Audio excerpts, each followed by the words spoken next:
أيها الحفل الكريم، تحتفل كليات اللغة العربية وأقسامها في جامعات العالم هذه الأيام باليوم العالمي للغة العربية، وينعقد هذا المؤتمر الدولي الثالث بعنوان الاتجاه التاريخي والاجتماعي للرواية العربية احتفاء باليوم العالمي للغة العربية. ولبيان أهداف هذا المؤتمر التمس من سعادة الأستاذ الدكتور جميل أصغر جامي عميد كلية اللغات أن يتفضل مشكورا.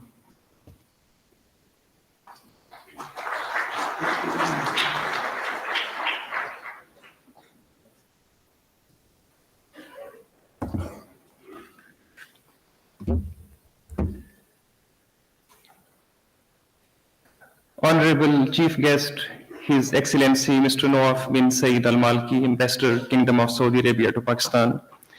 Worthy Guest of Honor, Dr. Rifat Ali Muhammad Sayyed, Dean Faculty of Arabic, Al-Azhar University, Egypt. A respected keynote speaker, Dr. Habib Rahman Asam, Bahriya University, Islamabad. Honorable Rector NUML, Major General Muhammad Jafar, retired Hilal Imtiaz Military.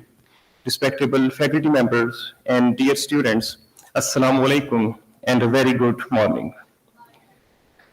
I am privileged to be here and I warmly welcome you to the third International Literary Conference on the topic Socio-Historical Role of Fictional Narratives in the Development of Arabic Literature.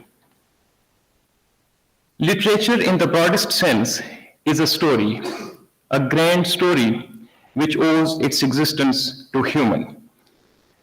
These are humans who make literature, and in turn, it is literature which makes us human. The strength of literature lies not in discovering new facts or inventing new technologies. That obviously is the concern of science. Instead, literature reminds us of old things, or the things which lie too deep for ordinary eyes.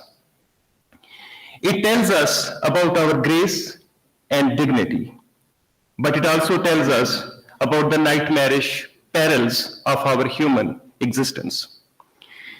And the most interesting thing about literature is the absence of time, which otherwise is one of the fundamental features of our physical universe.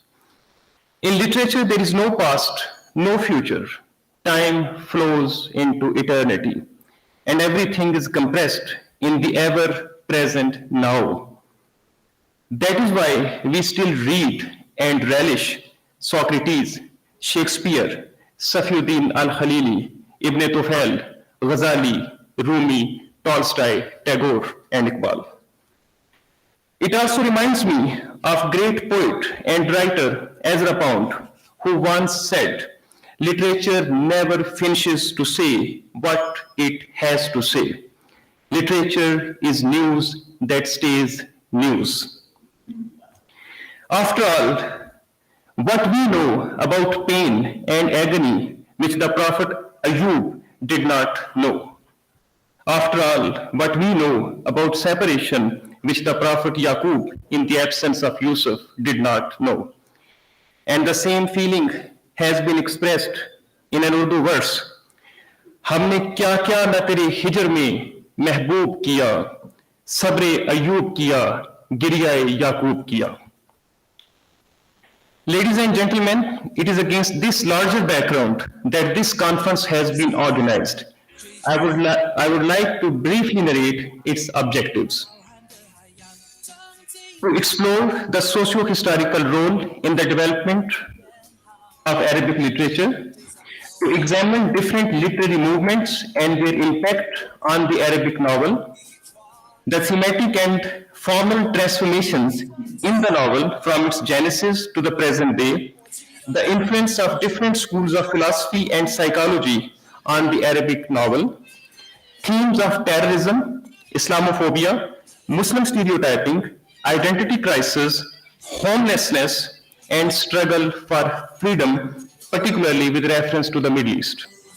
Presentation of the Seerah in the novel and its literary and reformational significance to the present world.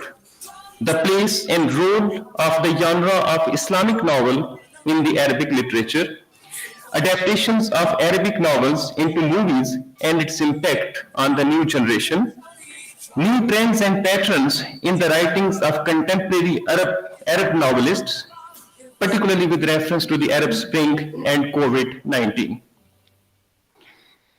Ladies and gentlemen, these are the objectives which we want to achieve. May Allah help us. I thank you very much, particularly the guests and the dignitaries. Thank you. Thank you, sir. شكرا جزيلا سعادة العميد.